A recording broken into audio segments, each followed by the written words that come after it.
I want to congratulate all the members of the incoming Miami-Dade County League of Cities Board.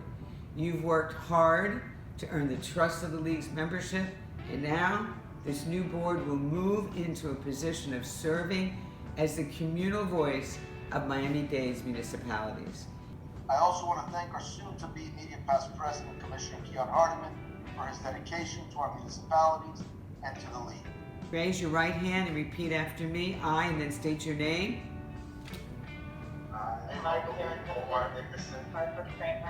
Do solemnly swear that I will support, protect, and defend the Constitution and government of the United States,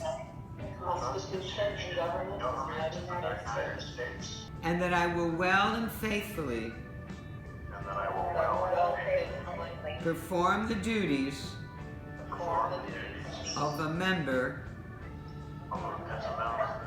of the Miami-Dade County League of Cities Board of Directors,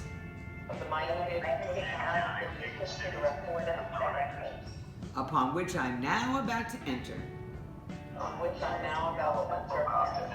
So help me God, and congratulations, felicidades to all of you. Thank you for your service.